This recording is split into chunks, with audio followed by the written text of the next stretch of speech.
Assalamualaikum warahmatullahi wabarakatuh dan selamat sejahtera.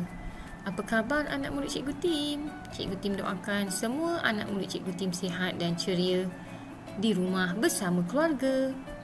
Seperti biasa bersama Cikgu Tim, Bahasa Melayu Komunikasi, Pendidikan Khas Tingkatan 3. Mari kita belajar.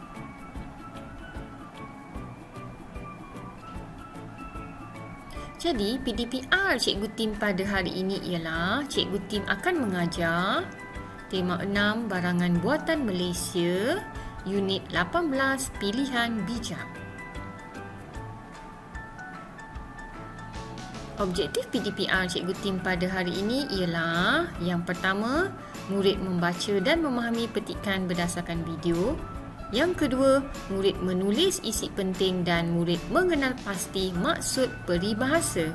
Dan yang ketiga, murid menjawab soalan berdasarkan petikan dan menghantar tugasan. Kemahiran mendengar dan bertutur. Jadi, anak murid Cikgu Tim dengar dengan teliti ataupun boleh baca bersama-sama dengan Cikgu Tim berdasarkan video ini. Tajuk, jadilah pengguna bijak.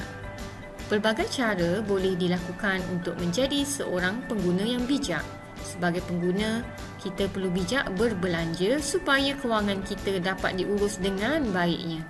Pengguna yang bijak perlu mengetahui hak-hak mereka sebagai pengguna bagi mengelak diri daripada menjadi mangsa penipuan atau teraniaya. Antara hak-hak pengguna termasuklah hak untuk memulangkan barang yang dibeli jika rosak dan mendapatkan ganti rugi. Amalan menabung sejak kecil lagi dapat mendidik kita menjadi pengguna yang bijak. Dengan adanya sikap sedemikian, pengguna lebih berjimat cermat ketika berbelanja.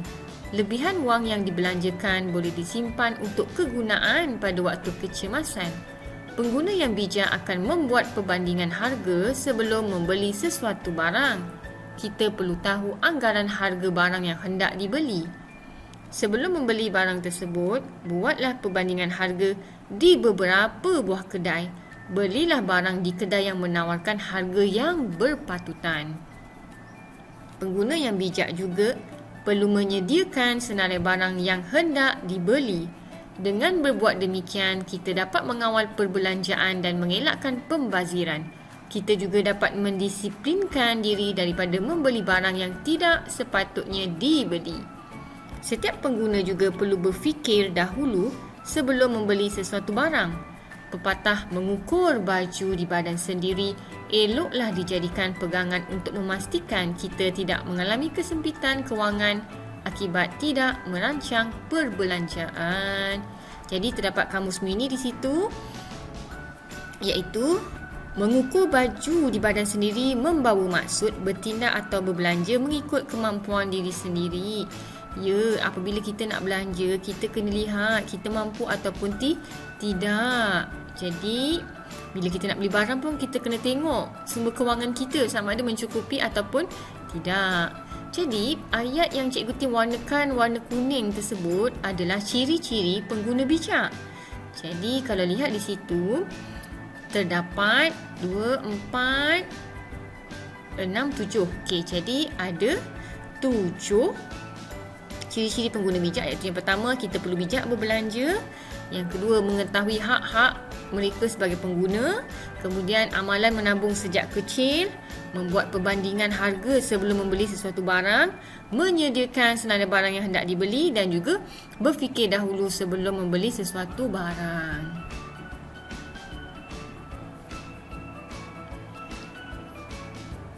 Jadi, ciri-ciri tersebut anak murid Cikgu Tim perlu tuliskan di dalam peta buih yang Cikgu Tim akan berikan dalam live worksheet ya.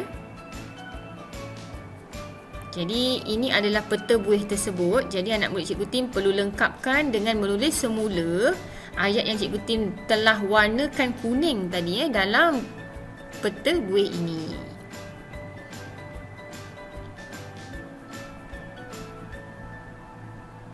Seterusnya, mari kita lihat petikan yang seterusnya. Daniel dan keluarganya menonton rancangan forum bertajuk Bijak Berbelanja di televisyen.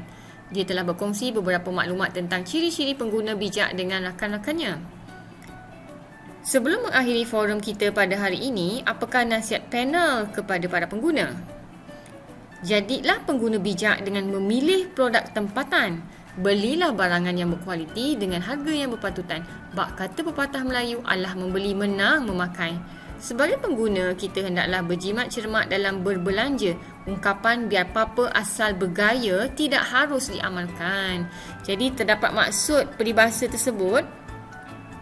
Allah membeli menang memakai membawa maksud barang yang baik ataupun berkualiti memang mahal tetapi dapat bertahan lama. Ya, jika kita nak beli sesuatu barang tu, jika mahal tetapi berkualiti tahan lama, kita teruskan beli. Tapi ingat, mesti ukur baju di badan sendiri.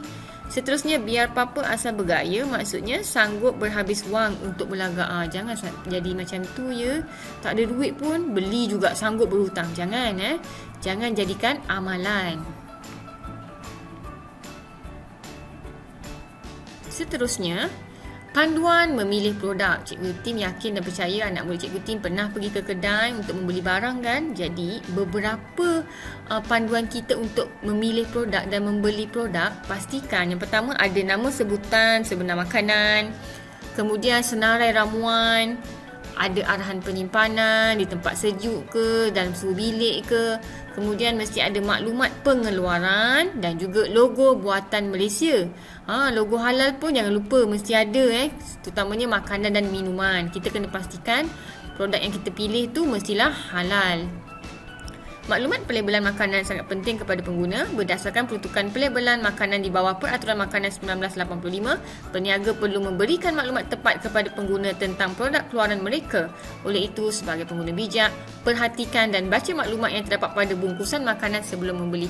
Ya, sebelum kita beli sesuatu barang, kita mesti pastikan barang-barang yang kita beli tu ada tarikh luput, ada maklumat-maklumat pada produk tersebut, ya.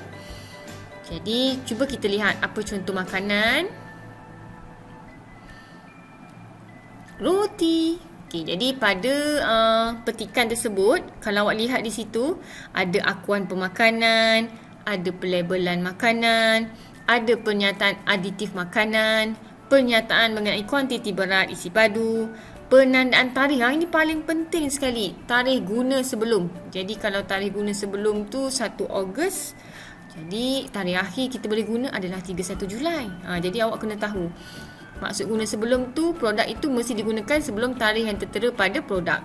Kemudian mesti ada logo halal. Pastikan produk mendapat logo halal yang diiktiraf oleh JAKIM. Jika dah halal, kita pun tak ragu-ragu untuk makan dan minum. Jadi jangan lupa ya anak murid Cikgu Tim, pilih produk yang berkualiti. Tarikh luput tengok pada produk tersebut sebelum beli. Kemudian ukur baju di badan sendiri. Beli tu ikut kemampuan. Dan jangan lupa ya tadi ciri-ciri pengguna bijak. Oleh yang demikian, tugasan PDPR kita pada hari ini ialah seperti biasa mesti menonton video, kemudian jawab tugasan Google Form dan live worksheet yang Cikgu Tim akan berikan. Dan akhir sekali setelah siap, hantar tugasan kepada cikgu. Sekian saja PDPR Cikgu Tim pada hari ini. Tahniah dan terima kasih kerana anda telah menonton video dan belajar bersama Cikgu Tim. Akhir sekali, sila kongsi dan subscribe YouTube Cikgu Tim untuk mengikuti PDPR yang seterusnya. Bye!